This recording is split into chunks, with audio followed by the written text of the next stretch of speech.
Projeto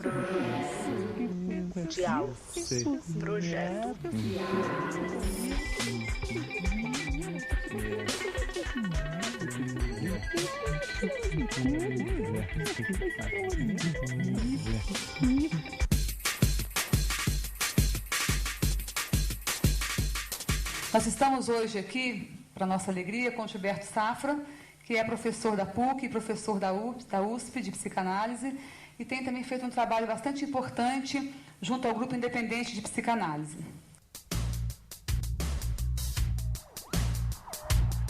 Eu estava hoje lendo uma entrevista do jornal do psicólogo do Frei Beto, e ele fala uma coisa importantíssima lá, né, da função do papel do psicólogo, do papel político-social do psicólogo, né? Ele dá como exemplo o Hélio Pellegrino, e eu vejo muito Gilberto articulando esse papel de psicólogo e o papel de cidadão, a questão da cidadania, essa articulação, né? E eu, nessa articulação, né, do papel do psicólogo com a questão da cidadania, que eu vejo o Gilberto preenchendo um lugar importantíssimo no pensamento nosso, dentro das ciências humanas, né, no nosso momento, e dentro da psicologia. Eu chamaria agora de terapia, eu distanciaria um pouco o Gilberto da psicanálise, do caminho mais clássico, das outras formações mais conhecidas. Então, uma das questões que eu gostaria muito de ouvir o Gilberto pensando aqui conosco seria essa questão: como é que ele vê a inserção dele nos dias de hoje, diante dos alunos, diante da formação de clínicos e de pensadores na área de psicologia? Penso, né, frente ao que você levanta, Maria, o seguinte, né? Mas eu penso que é necessário que a gente possa se debruçar sobre um elemento que para mim é fundamental na natureza humana, que é a questão, né, do homem histórico, né, o homem no seu tempo, né? Quer dizer, o que me incomoda muito na psicologia é um tipo de formulação, um tipo de conceituação que abstrai o homem tanto do seu meio quanto do seu tempo, né? E se vai falar a respeito, né, do sofrimento humano, né, de uma forma tão desencarnada, né, de uma forma tão pouco em contato, né, com um tipo de problemática que o ser humano vive na atualidade, né? Não é à toa, né, que eu acredito que a clínica em psicologia e em psicanálise ela vai se encontrar em crise, a busca de modelos, a busca de terapêuticas, né? E você vai percebendo que ela não mais dá conta, né, amplamente do tipo de problemática que nós recebemos no consultório, né? Então, eu penso que nós temos características de acontecimentos humanos, nós temos tipos de sofrimentos, né, onde necessariamente nós precisamos ter uma visão do homem histórico, né? É nesse sentido que a minha preocupação, né, é de reinstaurar essa questão do tempo no homem, essa questão da singularidade, do sofrimento específico, né, que o paciente traz hoje dentro da clínica.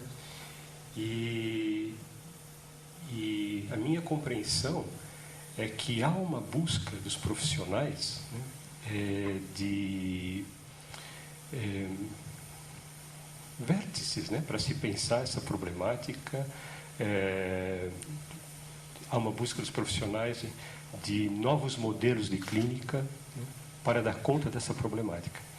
Então, quer dizer, eu também me coloco assim como um profissional dentro das mesmas questões do tempo, né, que nós estamos vivendo. Quer dizer, então eu me vejo refletindo, debatendo, tentando procurar formalizar questões que permeiam a minha vida e dos meus pacientes, né? E questões que eu penso que estão presentes, né, na nossa comunidade e no nosso mundo hoje, né? Então eu sinto assim que nas aulas, né? Eu acho que eu sou um porta-voz do tempo, né? Do que acontece atualmente.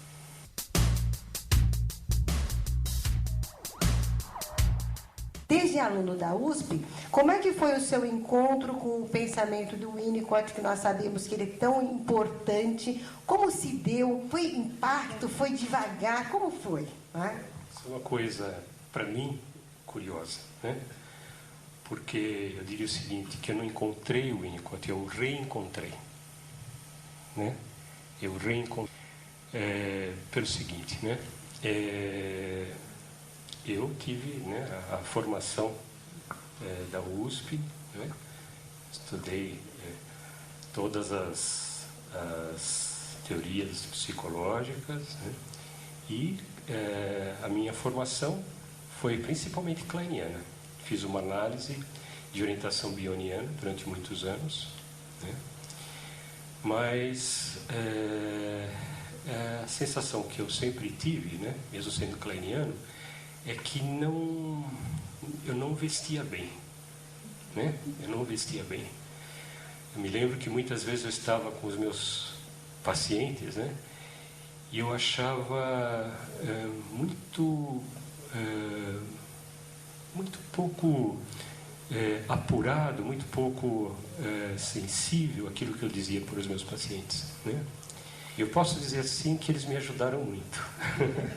Né? Eu tive pacientes que me ajudaram muito, que me colocaram questões, né, a respeito do que eu dizia, né, que me colocaram problemas que eu não conseguia resolver com o instrumental que eu tinha, né?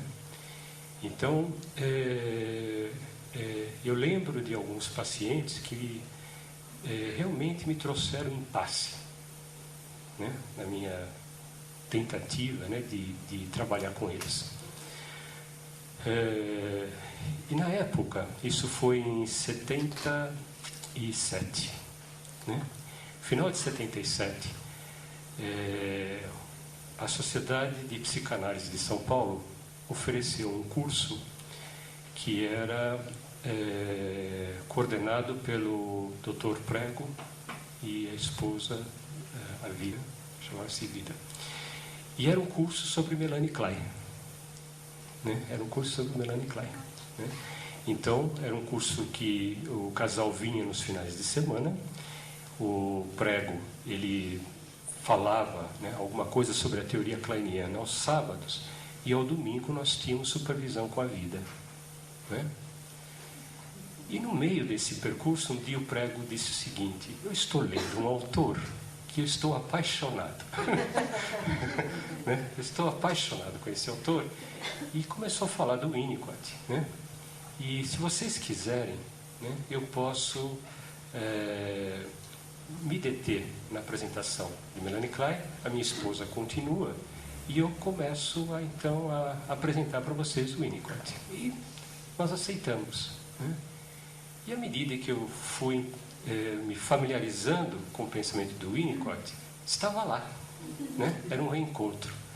Era um reencontro pelo seguinte, né? Porque muitas das coisas que o Winnicott falava, eu reconhecia na minha história, né? Eu reconhecia em questões que para mim foram fundamentais na minha vida, né? Por isso que eu digo que foi um reencontro, né? A partir desse momento, eu imediatamente, né, à medida que fui me familiarizando um pouco com os princípios, né, de uma forma capenga, né, com o pensamento do Winnicott, eu fui tentando, né, trazer esses princípios para a minha clínica e fui observando, né, a profunda transformação que ocorria no meu contato com os pacientes e na evolução da situação clínica, né.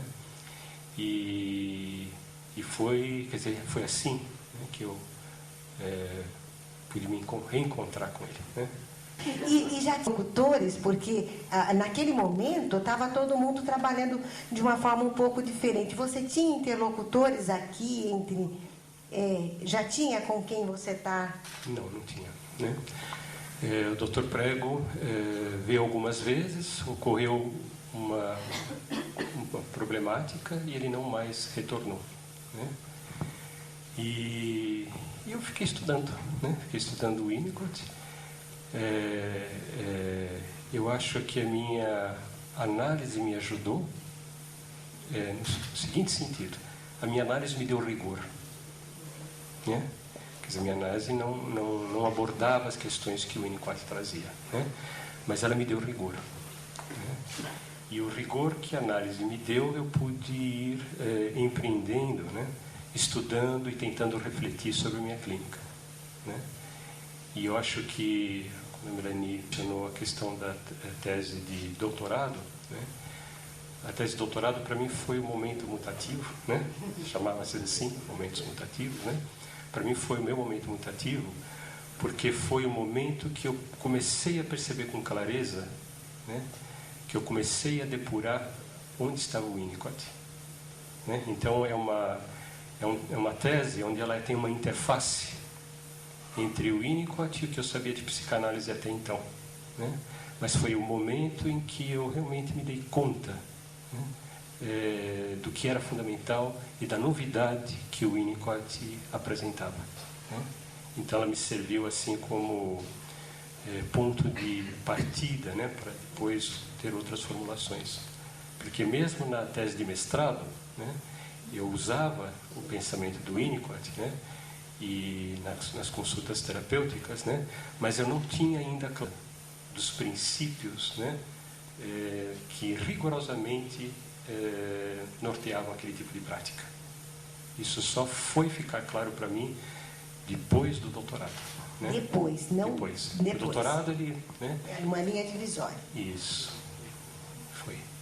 Foi uma interface mesmo.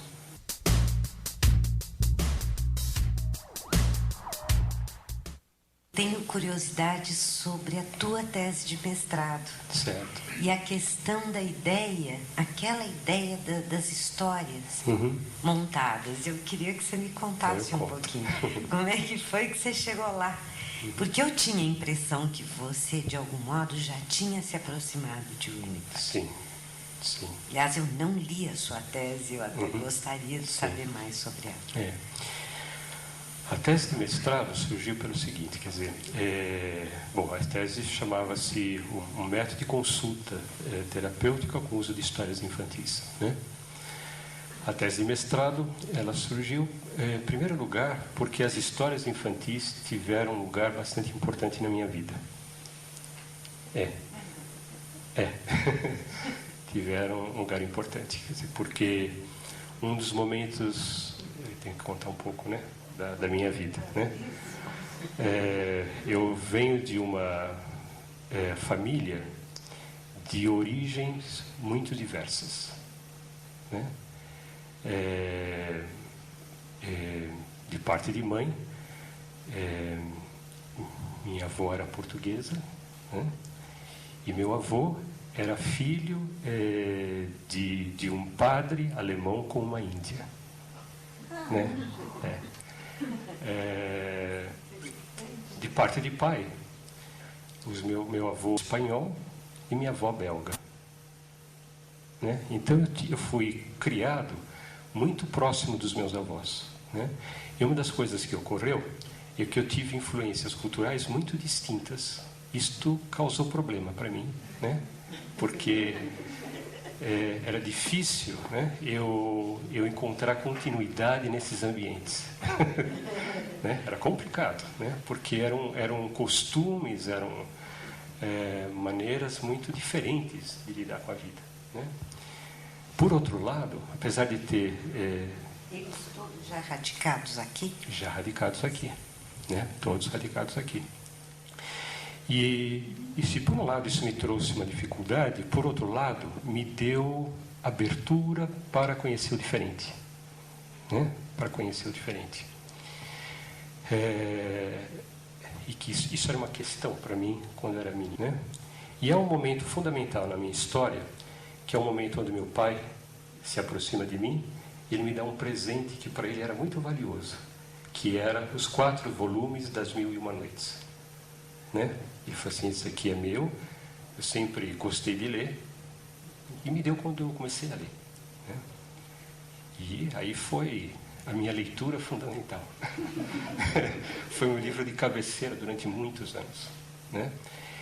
E nas Mil e Uma Noites, os Mil e Uma Noites não só me traziam o encanto, né? Mas as histórias me respondiam, né? Muitas questões. Eu via situações nas Mil e Uma Noites, né? Que elas me ajudavam, né? Elas me ajudavam. Eu diria o seguinte, que as Mil e Uma Noites me deram corpo, né? E me ajudaram assim a tecer, né? Através das histórias, né? Um pouco essa conjunção de influências, né? Tão distintas, né? Então eu tinha uma reverência pelas histórias, né? Quando eu comecei a trabalhar como psicólogo, e eu recebi alguns casos em que eu percebia que não havia tanta necessidade de se fazer uma terapia com a criança, e que era possível, de acordo com o ambiente que existia, fazer um tipo de intervenção um pouco mais breve, né? E aí eu comecei a recorrer às histórias, né? Onde eu construí uma história com os pais da criança, uma história que de alguma forma refletisse a problemática da criança e que a solucionasse de alguma maneira, né? E nós construímos uma história e os pais contavam, né? Isso eu fazia. Isso você também instrumentalizava os pais? Exatamente. Para cuidarem dessa, né? Isso era uma preocupação minha. Foi por aí que eu imaginei que era bastante winnicottiano, mas também. Para mim era importante, eu percebia, porque se estudava na época todo aquele enquadre psicanalítico onde os pais não entravam, né? E aquilo me incomodava bastante, porque eu sentia que havia necessidade de se colocar os pais, né?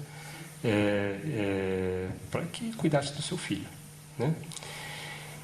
E então eu comecei a fazer essas histórias com as crianças, e uma vez uma amiga minha falou assim: por que você não faz o seu mestrado sobre isso? Eu falei: tá aí. Né? E resolvi fazer. Então foi assim que surgiu o mestrado. De uns anos para cá, dá para perceber que você tem falado muita coisa, né? E abordado certas questões que são próprias, né? Foram a partir do Winnicott, mas que muitas vezes, né, as pessoas, a gente tende a achar que, né, aquilo foi o Winnicott, né? E dá para perceber, né, vai ficando cada vez mais claro que a partir do Winnicott você tem desenvolvido, né, um pensamento bastante próprio, né, apoiado em interlocutores, né, outros, que não só da psicanálise. Então, só para dar uma situada, né, não dá para bater papo com você sem falar muito de Winnicott, né, mas no pensamento do Winnicott, né, você matá-lo, a morte é importante. Eu queria que, né, você falasse um pouco, né, o que a partir do Winnicott, né, o que você se utiliza ainda hoje, né, e que princípios, ou que aspectos da teoria, né, do Winnicott você critica, você diverge, né? Quais são as diferenças entre vocês? Há alguns anos, né, nós temos visto um grupo grande de pessoas que vão estudar o Winnicott, né? O Winnicott está sendo estudado, tem, né, agora muitas teses, né, que estão surgindo sobre o Winnicott, né? Muitas pessoas se dizem winnicottianas, tem, né? Quer dizer, há um boom do Winnicott, né? Agora, há uns 2 anos atrás, né, me incomodou um pouco o movimento winnicottiano, né? Me incomodou, né? Me incomodou porque eu comecei a achar, né, que se estava fazendo uma idolatria do Winnicott, né?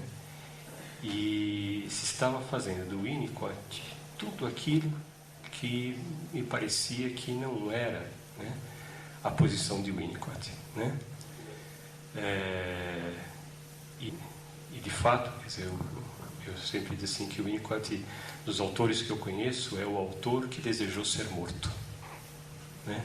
Ele é o autor que desejou ser morto. Quer dizer, o Winnicott tinha uma profunda noção, né, da importância da morte na continuidade da vida, né? E há uma passagem onde ele lamenta, né, o fato de não ter tido um filho, né, que pudesse matá-lo, né? E eu pensei muito, né, que eu estou, pelo menos, eu estou com apetite. Ou seja, nada mais winnicottiano. Apetite não me falta, né? Então, de fato, eu resolvi matar o Winnicott há uns 2 anos atrás, né? Em honra ao Winnicott, né? Em honra ao Winnicott. Em honra ao Winnicott para preservar o espírito winnicottiano, né? Então, é o seguinte, uma coisa que me parece importante, que eu estava dizendo no início, né? É que o tempo passa, né? O tempo passa, as problemáticas elas ganham complexidade, né? Eu acho assim que o Winnicott ele deu uma contribuição fantástica, né? Ele abriu assim um campo importantíssimo para que a gente pudesse compreender os sofrimentos do nosso tempo, né? E ele deixou situações inacabadas, né? Ele deixou portas, né? E para mim é importante manter a obra do Winnicott aberta, né, em evolução, né? Mesmo porque, como eu disse, eu penso que dia eu já começo a perceber problemáticas, né, na clínica que já nem são mais essencialmente winnicottianas, né? Elas já sofrem transformações, né? Um pouco por aquilo que o mundo é hoje, né? Então, eu senti necessidade de seguir o conselho do Winnicott, né? E ele diz o seguinte, que a originalidade nasce na tradição, e eu senti necessidade de buscar outros interlocutores, né, que tenham pensado a respeito da natureza humana, né? Tentando responder às questões que observo na clínica no dia a dia, né? E, de fato, eu tenho me beneficiado muito com outras interlocuções a partir do Winnicott, né? Eu digo, hoje para mim é muito claro que aquilo que eu vou formulando é a partir do Winnicott. Eu não acho que aquilo que eu transmito é essencialmente o pensamento de Winnicott, né? Eu acho que é a partir do Winnicott. Eu uso alguns dos princípios do Winnicott, né? Eu uso alguns conceitos dele, como o conceito de self, eu uso toda uma compreensão do acontecer humano, eu uso a compreensão do homem com o meio ambiente, mas o meio ambiente humano, né?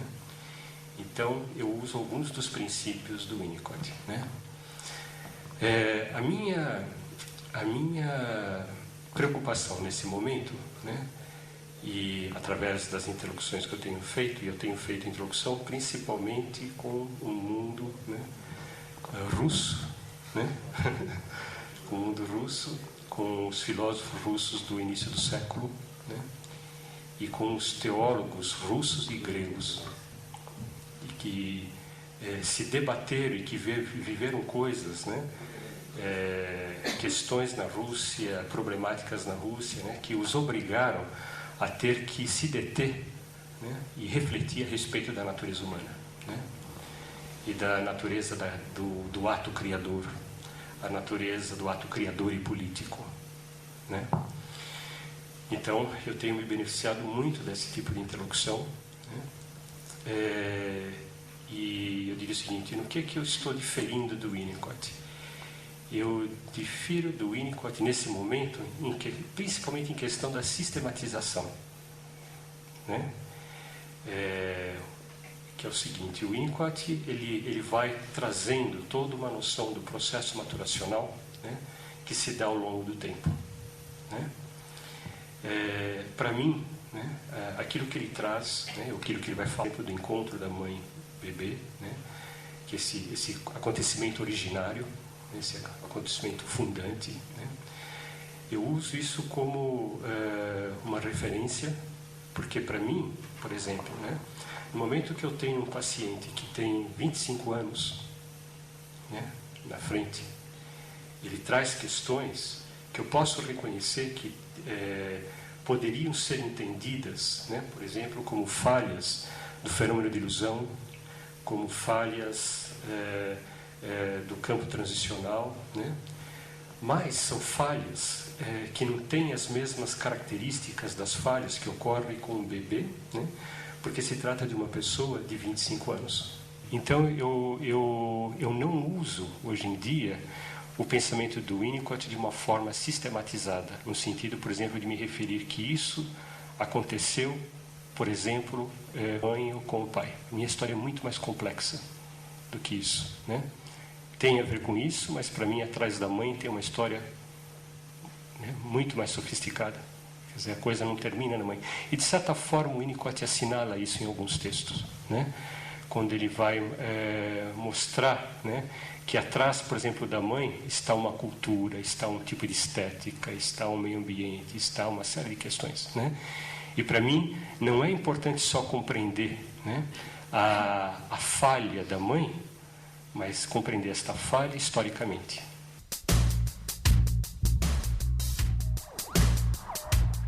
Eu gostaria que você falasse um pouco mais da clínica mais concreta, né? Pegando a questão do Kleber, que eu concordo plenamente, a tua resposta veio mostrar, mas especificamente na prática, a abertura que isso tem dado, né? Como difere do setting clássico de Wanda, aquela sala quadrada, de tudo quadrado. Porque eu vou falar um pouco do Freud. Eu vou falar do Winnicott, vou falar do Freud.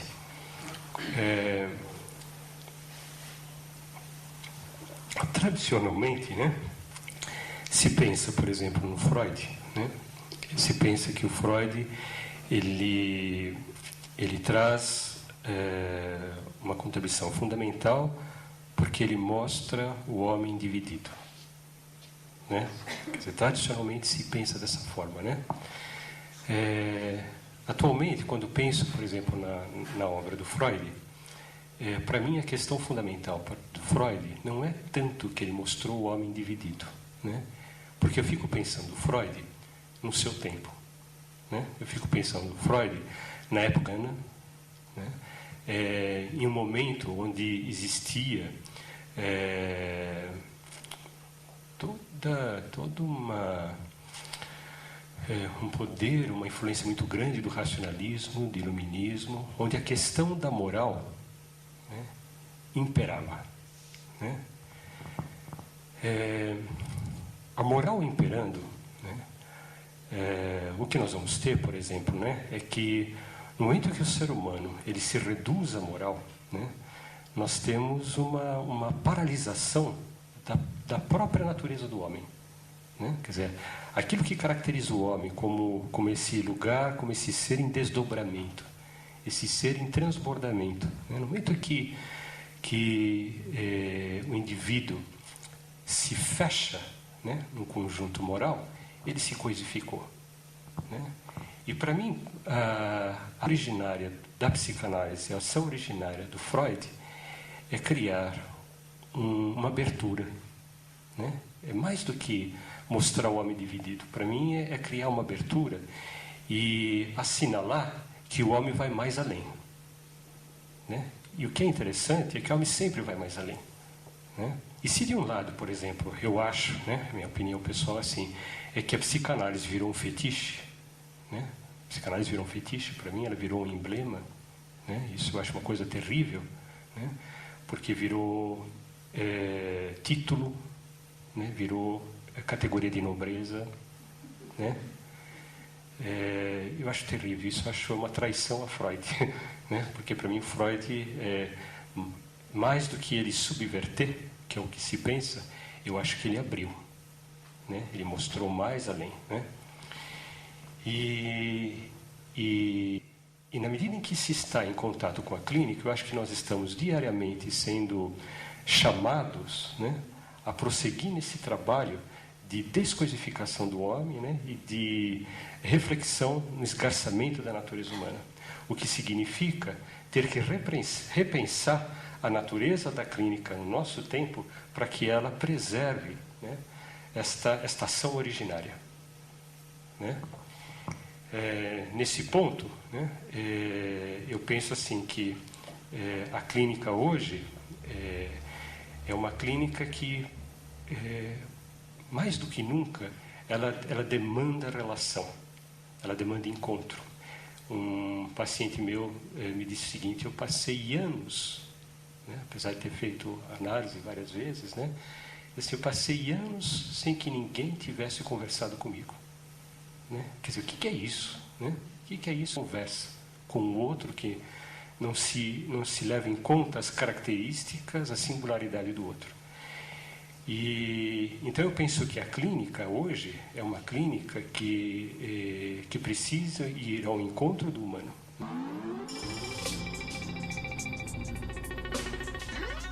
Neste mundo e nesta nossa era técnica, né, e cheia de coisas descartáveis, as pessoas precisam amarrar a questão da sua própria história. Né?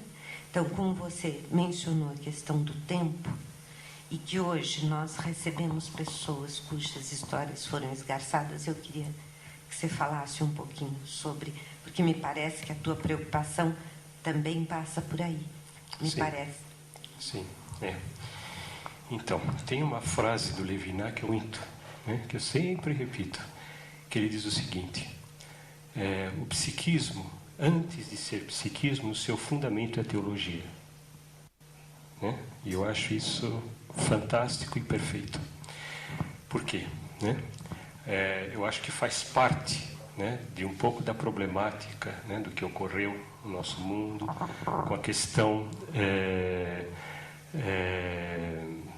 do positivismo, né, Revolução Industrial, né, quer dizer, não só, por exemplo, esta dessacralização da vida humana, né, mas a dessacralização dos objetos, né, e das cerimônias, né, há uma dessacralização profunda. E que, para mim, isto é parte, né, do esgarçamento do homem, né, dessa ruptura do homem. Né?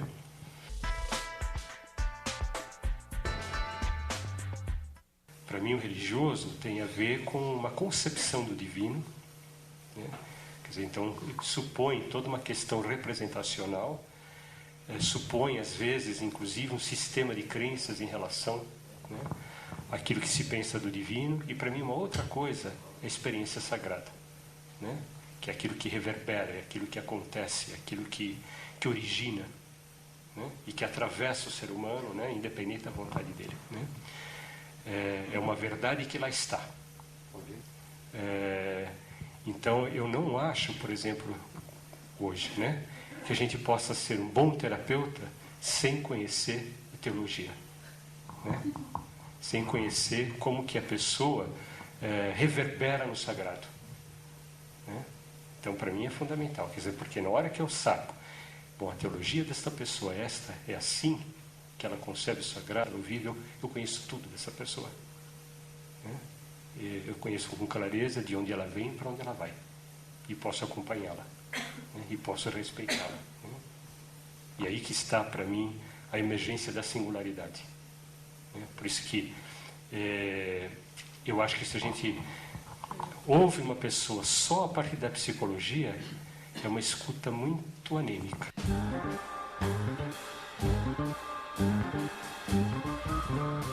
Um dos trabalhos que eu gosto de fazer muito é de pegar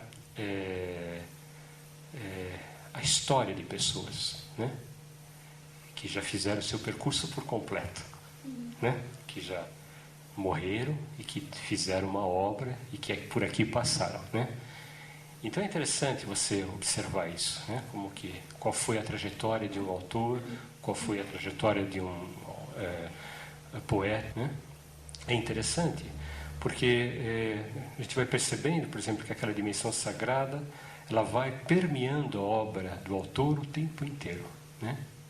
Ele vai formulando das mais diversas maneiras, né? E vai se preparando, né, exatamente para morrer, né? E a maneira como aquela pessoa vai se preparando para morrer está relacionada, né, com os primeiros sentidos de sagrado que brotaram, né, na vida dela. Isso eu acho uma coisa fascinante, né? Fascinante, né? É a porta de entrada e a porta de saída. Bem. Mas você tem alguma clareza, né, de qual foi a sua porta de entrada? Minha porta de entrada é o olho. Vou explicar o que é o olho. O olho é uma história longa, né? Mas vou tentar torná-la breve. Quando eu era muito menino, né? Como eu disse, eu já contei algo da minha história, né? As diversas influências, né? Quer dizer, toda a minha necessidade de dar conta, né, de todos esses múltiplos ambientes. E quando eu tinha por volta de uns 3 anos, né, eu tinha o seguinte hábito, né? Nessa época, eu passava grande parte do tempo na casa dos meus avós paternos, né? Meus pais trabalhavam e eu passava grande parte do tempo na casa dos meus avós paternos. E meu avô era ferreiro, né? Meu avô era ferreiro, fazia carrocerias e tinha um canto na oficina, né? Onde eu gostava de ficar. E esse canto era em cima de uma pilha de madeiras, né, que ficava no canto do muro que dava para a rua, né? Era um lugar entre mundos, né? E eu me sentava lá, né? Eu gostava de sentar lá e ficava olhando. Olhava às vezes para fora, olhava meu avô trabalhando, mas uma coisa que me impressionava, era por isso que eu gostava de sentar lá, é que lá eu vivia o olho, né? E o olho era o seguinte: quando eu ficava quieto lá, eu tinha a sensação de que um olho me olhava, né? E era um olho que era uma presença, né? Era um olho que era um cuidado, né? E era um olho que me dava repouso, né? E eu gostava muito desse olho, né? Né? Eu gostava muito, e para mim era um olho, né?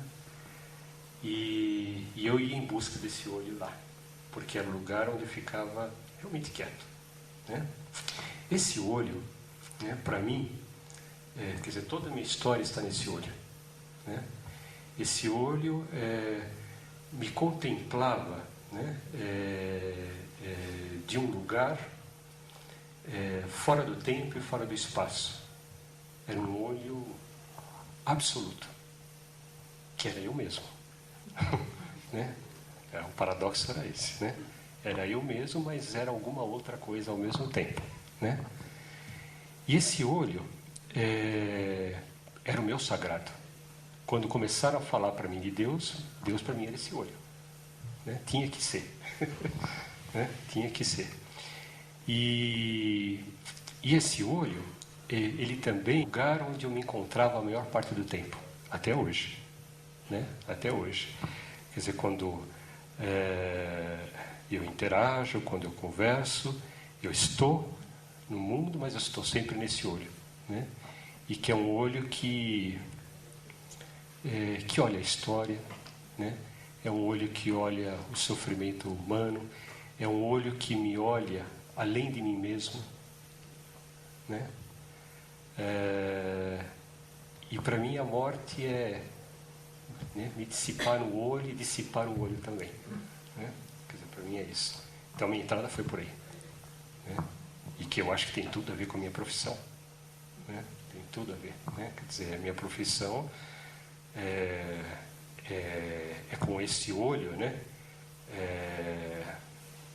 Tocar, né, a alma dos meus pacientes, né? E poder traduzir em linguagem, em gesto, aquilo que eu apreendo, né, do ser deles, a partir desse olho. Então, deve ser minha porta de saída. Esperamos que sim.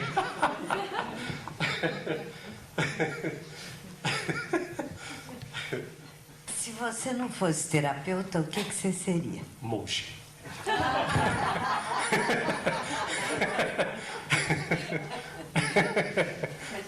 Ele é monge.